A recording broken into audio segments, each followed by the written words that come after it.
Hello, my name is Nikhil Nair, and I'm the only team member. I'm from Carroll Senior High School, and I'm in the USA. I will show my first challenge now. For the software, you can see here that I set up all of the outputs for the red, yellow, and green lights.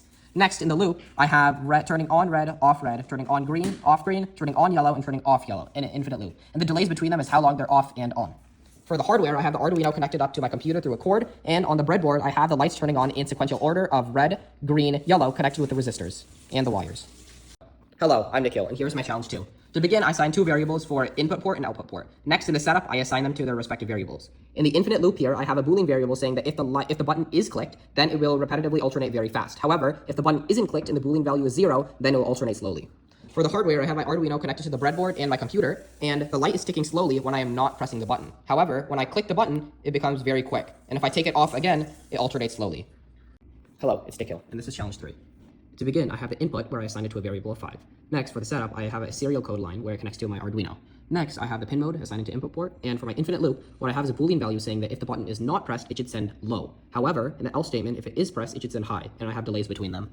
As you can see here on the hardware, this is connected to the serial bus to my computer, and to the Arduino, I have all the wires, the 10K ohm resistor right here, and the button. And you can see here, it says low. However, when I press the button, it becomes high. But when I let go again, it becomes low. Hi, it's Nikhil, and here's my challenge 4.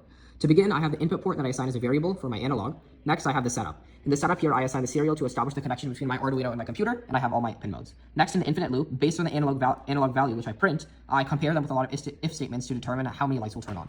For the hardware, I have my Arduino connected up to the serial bus to my computer, and then I have a lot of wiring resistors connected to 5 circuits and LED lights. As you can see right now, it is at 0 when I don't have any lights turned on. But as I keep turning this, and the lights slowly turn on in order, you can see here that the value of the analog increases. So right now it's at 827.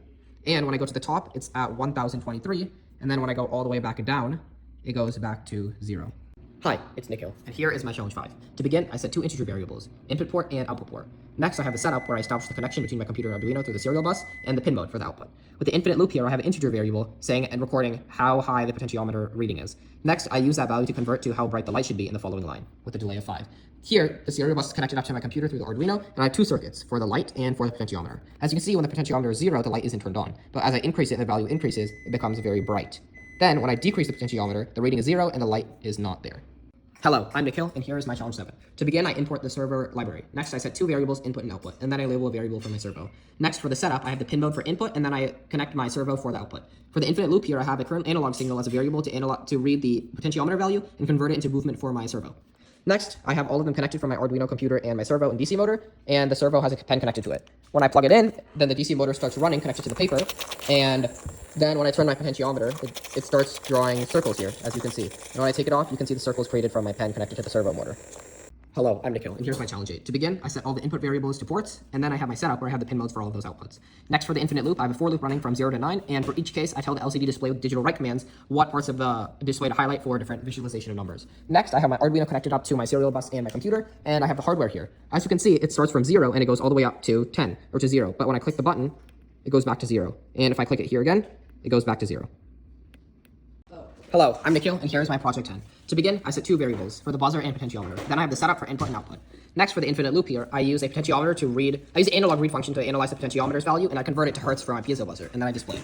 My Arduino here is connected to the serial bus in my computer, and as you can see, as I increase the potentiometer, it increases the volume, and then if I increase the other one, it'll change the hertz value, or the frequency.